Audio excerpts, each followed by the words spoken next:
Students, welcome to এডুহাব Bangla. পুজোর মধ্যে হয়তো তোমাদের মনে হচ্ছে যে এখন আবার পড়াশোনা কেন ম্যাম?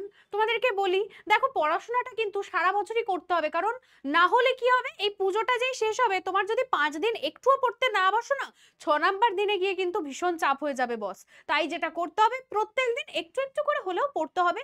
হ্যাঁ, তার পাশাপাশি ঘুরতে যাওয়া, সিনেমা দেখতে যাওয়া, খেতে যাওয়া, বন্ধু বান্ধবীদের সাথে একটু আড্ডা দিতে যাওয়া, কিংবা ঠাকুর দেখা, যেটা মোস্ট ইম্পর্টেন্ট, সবই হবে। ক্লাসটাও একটু করতে হবে। আজকে আমরা যে ক্লাসটা করব সেটা কিন্তু তোমাদের কথা দিতে পারি একদমই বোর হবে না। 15-20 মিনিটের মধ্যে সুন্দর করে একটা দারুণ ইন্টারেস্টিং বিষয় তোমাদেরকে একদম ভালো করে বুঝিয়ে দেবো। টপিকটা কি?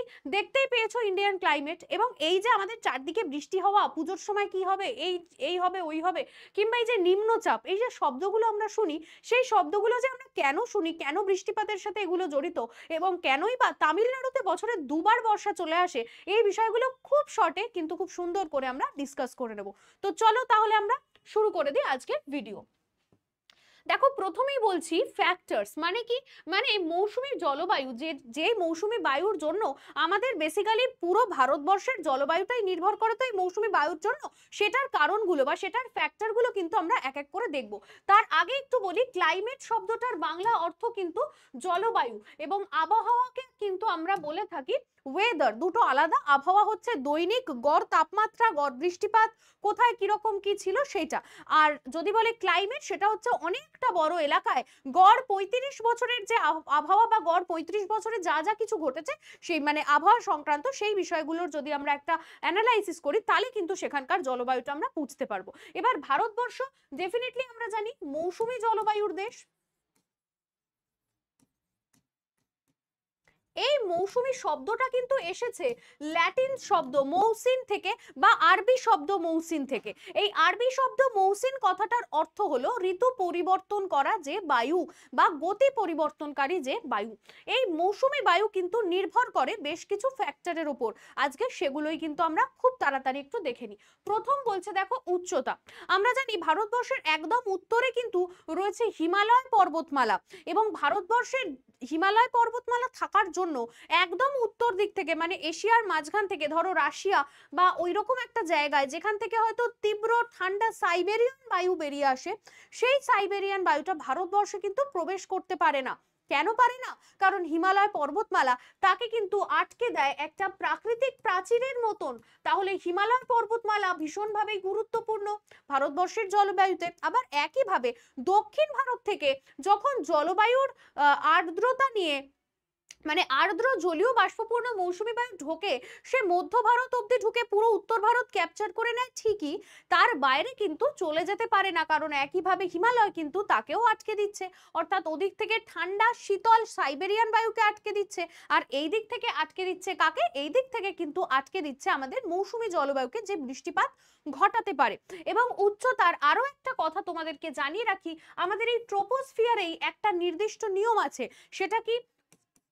প্রতি 1000 মিটার উচ্চতা বৃদ্ধিতে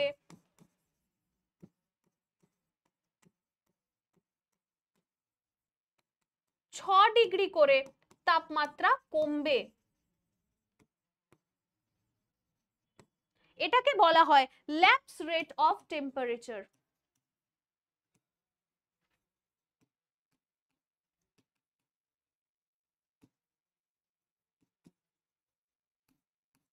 এই ল্যাপস রেট অফ টেম্পারেচারের কারণে উচ্চতা একটা বড়সড় ফিচার কিন্তু হয়ে যাচ্ছে, বা ফ্যাক্টর কিন্তু হয়ে যাচ্ছে কোন জায়গার জলবায়ুটা বা আবহাওয়াটা অ্যাটলিস্ট কিরকম থাকবে, মানে কোন জায়গায় কিরকম গরম হবে বা কিরকম ঠান্ডা হবে। আবার কিছু কিছু ক্ষেত্রে আমরা বৈপরীত্য উত্তাপও দেখে থাকি, যেমন শীতকালের দিকে, বা শীতকালে নয়, মানে ঠান্ডা পাহাড়ি এলাকাতে তোমরা দেখতে পাবে যে এইরকম একটা জায়গাতে কখনো কখনো যখন রাত হয় না, তখন ওপর দিকে কিন্তু নিচের যে বায়ুটা সেটা যেহেতু গরম থাকে, আর এই ল্যাপস রেট অফ টেম্পারেচারের কারণে যেহেতু ওপর দিকের বায়ুটা ঠান্ডা থাকে, ঠান্ডা বায়ুটা অতিরিক্ত ঠান্ডা হয়ে গেলে তার ভার ধরে রাখতে না পেরে আবার এইভাবে কিন্তু ঢাল বেয়ে নেমে আসে, আর নিচের যে হালকা গরম বায়ু সে কিন্তু ওপর দিকে এইভাবে উঠে যায়।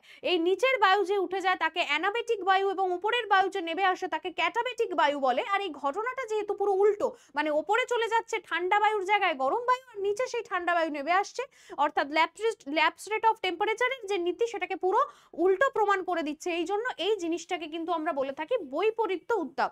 তাহলে বুঝতে পারলে উচ্চতা কিভাবে একটা ফ্যাক্টর হিসেবে কাজ করে আমাদের জলবায়ুর ক্ষেত্রে। নেক্সট কি ফ্যাক্টর দেখো দেওয়া রয়েছে, স্থলবায়ু এবং জলবায়ু।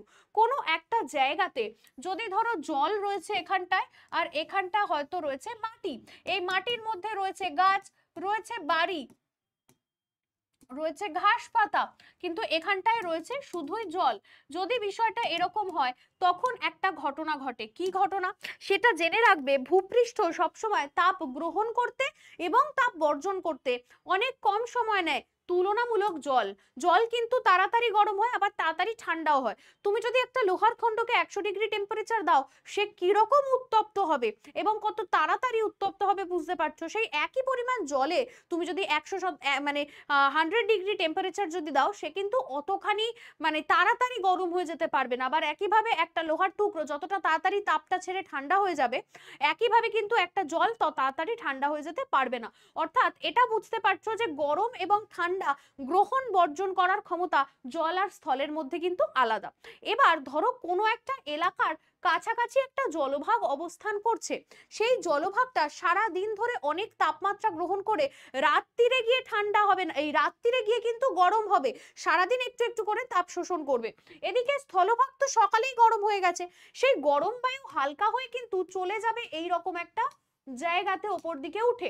এবং যেহেতু এখানটা তখন নিম্নচাপ বিরাজ করছে, বায়ুটা গরম হয়ে উপরে উঠে গেছে, অথচ জলের বায়ু তখনও অতটা গরম হয়নি, কারণ জল অত তাড়াতাড়ি গরম হতে পারে না। ও তখন নর্মাল যে বায়ু, সে কি করে, সে তখন এই দিকে এই বায়ু ফাঁকা হয়ে যাওয়া যে তাপমাত্রার জায়গাটা মানে ভ্যাকেন্ট প্লেসটা, সেটাকে কিন্তু দখল করার জন্য এগিয়ে আসে। অর্থাৎ এখানে খুব গরম হওয়ার ফলেও বায়ুটা কিন্তু অতিরিক্ত গরম দেখাতে মানে গরম থাকতে পারছে না, এখানকার মানুষ কিন্তু সমভাবাপন্ন একটা ওয়েদার ফিল করছে। একইভাবে যখন রাত হয়ে যাচ্ছে তখন এই জলটা কিন্তু আবার অতিরিক্ত গরম হয়ে যাচ্ছে, আর তখন কিন্তু তাড়াতাড়ি করে তাপটা ছেড়ে দিয়ে ঠান্ডা হয়ে গেছে আমাদের স্থলভাগটা। তখন আবার যেহেতু জলের ওপর বিরাজ করছে নিম্নচাপ, কারণ জলভাগের ওপরের বায়ু তো গরম হয়ে গিয়ে ওপরে উঠে গেছে, সেই জায়গাটা ফাঁকা প্লেস, তখন এই ঠান্ডা বায়ুটা আবার একইভাবে এই জায়গাটা দখল করার জন্য ছুটে যায়। আর এখানকার যে বায়ুটা হালকা হয়ে ওপর দিকে উঠে গেছে, সেই গরম বায়ু ভাসতে ভাসতে এখানে চলে আসে। অর্থাৎ স্থলবায়ু জলবায়ু দুটো কিন্তু এদিক ওদিক হয়ে যায়, যার জন্য তুমি দেখবে যেই এলাকার কাছাকাছি সমুদ্র রয়েছে, সেই এলাকার কাছাকাছি অঞ্চলগুলো কখনোই অতিরিক্ত গরম বা অতিরিক্ত ঠান্ডা ফিল করাতে পারে না। সেখানে সবসময় একটা সমভাবাপন্ন টেম্পারেচার কিন্তু কাজ করে। কেন করে সেটার এই ব্যাখ্যাই কিন্তু আমি তোমাদেরকে দিলাম। আর যে বায়ুটা স্থলের দিকে যাচ্ছে তাকে স্থলবায়ু বলবো, যে বায়ু জলের দিকে যাচ্ছে তাকে জলবায়ু বলবো। নেক্সট দেখো বলছে এলনিনো এবং লানিনা। এটা বোঝার জন্য তোমাকে যেটা করতে হবে, এই চ্যানেলেই কিন্তু আরেকটা ভিডিও রয়েছে, কলকাতায় কেন বৃষ্টি হবে পুজোর সময় বা এই বৃষ্টিপাতের জন্য কি কি কাজ করে ফ্যাক্টর, সেই ভিডিওটা, তার মধ্যে এলনিনা লানিনাটা আমি ডেসক্রাইব করেছি। আমি তোমাদেরকে ছোট করে বলছি, তবে বিস্তারিত জানতে গেলে অবশ্যই ওই ভিডিওটা দেখে নিও। এলনিনা হচ্ছে একটা এমন অবস্থান যেখানে কিন্তু বৃষ্টিপাতটা কম হবে, মৌসুমী বায়ু দুর্বল হবে। আর লানিনার প্রভাবে এবারে যেটা হচ্ছে, মৌসুমী বায়ু কিন্তু শক্তিশালী হবে, বেশি বৃষ্টিপাত হবে। ব্যাপারটা কি, ব্যাপারটা হচ্ছে পেরু চিলি অঞ্চলে, মানে দক্ষিণ আমেরিকার পেরু চিলি যে অঞ্চল, সেই অঞ্চলগুলোর কাছ দিয়ে যে স্রোতটা যায়, সেই স্রোতটা ইকুয়েটর স্রোত, এবং সেটা কিন্তু প্রচন্ড গরম স্রোত। ট্রেড উইন্ড বা আয়ন বায়ু বা বাণিজ্য বায়ু যেটাকে আমরা বলি, সেই বায়ু কিন্তু এই অঞ্চলের গরম স্রোতটাকে পুশ করে, যার ফলে সে কিন্তু এগিয়ে আসে আমাদের এই ভারতের নিচের দিকের যে অঞ্চলগুলো, পুরো এশিয়ার সাইডগুলো কিন্তু কভার করে। এবং গরম স্রোত থাকার কারণে কি হয়, সেখানকার বায়ুটাও গরম হয়ে যায় এবং একটা নিম্নচাপ ক্রিয়েট করে, কারণ বায়ুর এটা বেসিক একটা ফিচার যে বায়ু গরম হলে হালকা হয়ে উপরে উঠে নিম্নচাপ তৈরি করে। তখন কিন্তু চারদিক থেকে আর্দ্র জলীয় বাষ্পপূর্ণ বায়ু সেই জায়গাটা ভরাট করতে আসে এবং অবশ্যই সেখানে বৃষ্টিপাত ঘটায়।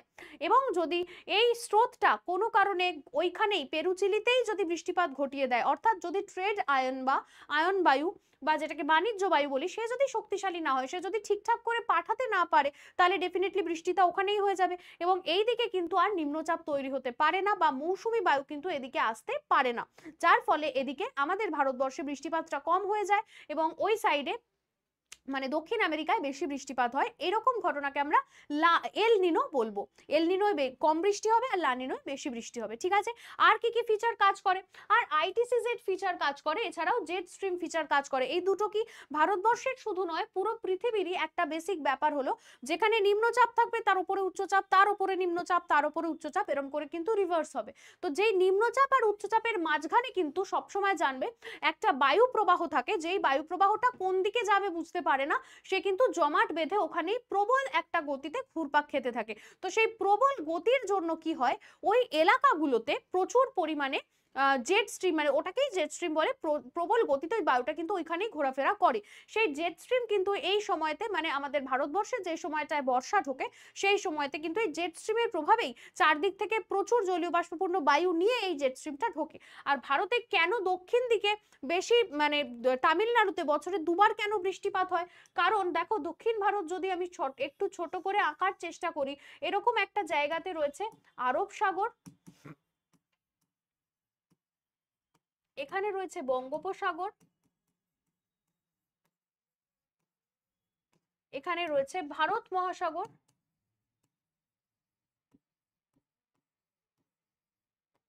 আচ্ছা এই যে তিনটে মহাসাগর রয়েছে, এই রকম একটা জায়গাতে তো তামিলনাড়ু রয়েছে।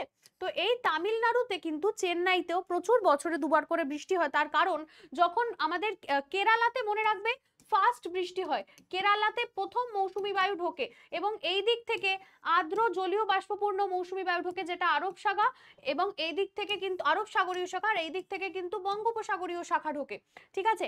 আর এই মৌসুমী বায়ু ঢোকে ঠিক ওই সময়টা করেই, মানে ধরো যখন ভারতবর্ষে কর্কট ক্রান্তি রেখা লম্বভাবে কিরণ দেয়, ভারতের 8টা স্টেটের ওপর দিয়ে মাঝখান থেকে ঠিক গেছে কর্কট ক্রান্তি রেখা, এবং 21শে জুন লম্বভাবে কিরণ দেয়, যার ফলে এখানের যে বায়ু সেটা কিন্তু অত্যধিক মাত্রায় গরম হয়ে হালকা হয়ে ওপর দিকে উঠে যায়, যার ফলে এই ভ্যাকেন্ট প্লেসটাকে কিন্তু দখল করার জন্য এই আর্দ্র জলীয় বাষ্পপূর্ণ মৌসুমী বায়ু ঢুকে পড়ছে এখানে এবং বৃষ্টিপাত ঘটাচ্ছে, এবং এটাই বর্ষাকালের সূচনা আনছে। যখন সারা ভারত মোটামুটি জুন মাসের 1 তারিখে কেরালায় ঢোকে, তারপরে আস্তে আস্তে পুরো ভারত ক্যাপচার করে নিতে এবং সারা ভারতে বর্ষাকাল আনতে 18ই জুলাই নাগাদ কিন্তু এই ঘটনাটা ঘটে যায়, মানে জুলাইয়ের মাঝামাঝির মধ্যে পুরো ঘটনাটা কিন্তু ঘটে যায়। তারপরে যখন উত্তর পূর্ব দিক থেকে জলীয় বাষ্প ছাড়া বায়ুটা ফিরে আসে না, মানে এরকম একটা দিক থেকে যখন ফিরে আসছে, তখন এই বায়ুটা কি করে, তখন কিন্তু এই উত্তর দিক থেকে বা পূর্ব দিক থেকে আসার সময় এরম ভাবে আসে, বঙ্গোপসাগরের ওপর দিয়ে আসে বেঁকে গিয়ে, কারণ ফেরেলের সূত্র অনুযায়ী কোরিওলিস বলের প্রভাবে কিন্তু বেঁকে যায়, এবং এই বেঁকে যাওয়ার সময় কিন্তু আবার বঙ্গোপসাগরের ওপর দিয়ে আসে এবং আবারও প্রচুর জলীয় বাষ্প কিন্তু ও দখল গ্রহণ করে। সেই অতিরিক্ত জলীয় বাষ্প গ্রহণ করার পরে ও কিন্তু এই তামিলনাড়ুর উপকূলে অর্থাৎ করমণ্ডল উপকূলে এসে বছরে দুবার বৃষ্টিপাত ঘটায়। তাহলে কি বললাম, করমণ্ডল উপকূলে বছরে দুবার, অর্থাৎ যখন মৌসুমী বায়ু যাচ্ছে এখান থেকে বঙ্গোপসাগরীয় শাখা এসে বৃষ্টিপাত ঘটিয়ে পুরো ভারত ক্যাপচার করছে, আবার একইভাবে কিন্তু যখন উত্তর পূর্ব দিক থেকে বৃষ্টিপাত শেষ হওয়ার পরে, মানে বর্ষার শেষে যখন পুরো বায়ুটা ফিরে যাচ্ছে, তখন কিন্তু আবারও বঙ্গোপসাগরের ওপর দিয়ে আসার সময় করমণ্ডল উপকূলে বৃষ্টিপাত ঘটিয়ে ফিরছে, তাই করমণ্ডল উপকূলে বছরে দুবার বৃষ্টিপাত হয়।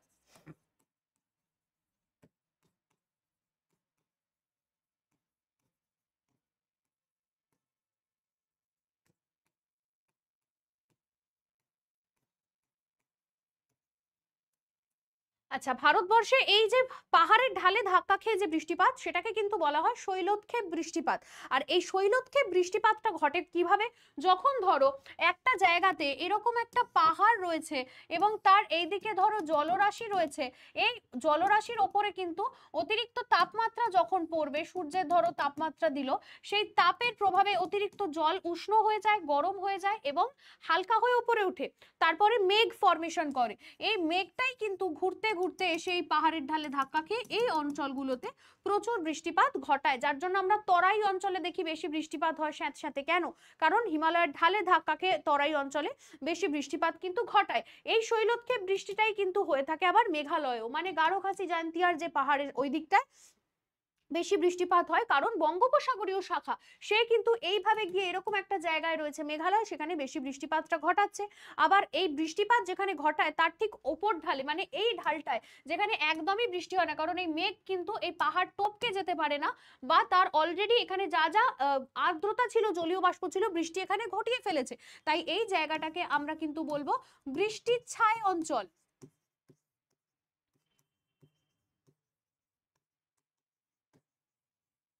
মেঘালয়ের যে রাজধানী শিলং সেটা একটা বৃষ্টিচ্ছায় অঞ্চল। মেঘালয়ে যেখানে 1300 সেন্টিমিটার বৃষ্টি হয়, শিলংয়ে সেখানে 300 সেন্টিমিটারও কিন্তু বৃষ্টিপাত প্রায় হয় না। তো এই গেল কি কি কারণে বা কি কি প্রভাবের জন্য বেশি বেশি বৃষ্টিপাত আমাদের হচ্ছে, কে কোন জায়গাতে হচ্ছে, সবটাই কিন্তু আমি ডিসকাস করলাম। এবার তোমাদের কাছে আমার একটা প্রশ্ন আছে, তোমরা কি বলতে পারবে পশ্চিমবঙ্গে বর্ষা কবে ঢুকছে? আচ্ছা, আজকের ক্লাসটা যদি তোমাদের ভালো লাগে ডেফিনেটলি শেয়ার করতে হবে, তার কারণ এই ধরনের ক্লাস কিন্তু কনসেপ্ট তোমাদের ক্লিয়ার করবে, আর কনসেপ্ট ক্লিয়ার না হলে কিন্তু এমসিকিউ করা যাবে না। আমাদের যারা অফলাইন স্টুডেন্টসরা রয়েছে বা অনলাইন পেড কোর্সে রয়েছে, তাদেরকে কিন্তু আগে আমরা কনসেপ্ট ক্লিয়ার করাই, থিওরি ক্লাসের মাধ্যমে পুরো ডিটেল আমরা আলোচনা করি, তারপরে কিন্তু গিয়ে আমরা এমসিকিউ করাই। তোমাদের যেহেতু রেগুলার আমাদের এমসিকিউ এর ক্লাস হয়, যেহেতু আমরা কনসেপ্ট ক্লিয়ার করার সুযোগ পাই না, তাই আমরা মাঝে মাঝে কিন্তু এখন থেকে এই ধরনের ভিডিও আনবো। তোমাদের যদি এই ধরনের থিওরিটিক্যাল ভিডিও বা কনসেপ্ট ক্লিয়ারেন্সের জন্য ভিডিও চাই, তাহলে অবশ্যই এই ভিডিওটার শেষে কমেন্ট সেকশনে প্রচুর কমেন্ট করো। আর কোন কোন চ্যাপ্টার জানতে চাইছো এভাবে একদম ডিটেলে, সেটাও জানাতে ভুলো না। বেশ কিছু ফ্যাক্টর রয়েছে, তার মধ্যে কয়েকটা কিন্তু আলোচনা করলাম। লাইক, শেয়ার, সাবস্ক্রাইব করে দিও যদি তুমি চ্যানেলে নতুন হয়ে থাকো। প্রত্যেকদিন দেখা হবে দুপুর ঠিক 1টায়। আর আমার ক্লাসের জন্য যে কোনো ডাউট যদি থেকে থাকে বা অ্যাডমিশন সংক্রান্ত, অথবা তুমি যদি চেয়ে থাকো একটা ফ্রি ডেমো সেশন করবে, তাহলে ডেফিনেটলি আমার সঙ্গে তুমি যোগাযোগ করে নিতে পারো 7439840697 এই নাম্বারে, 7439840697 এই নাম্বারে। আমাদের এডুহাব বাংলাকে সাবস্ক্রাইব করতে ভুলো না। চ্যানেলটা রোজ কিন্তু দারুণ দারুণ ক্লাসেস নিয়ে আমরা প্রতিনিয়ত আসছি, সঙ্গে থেকো। Thank you.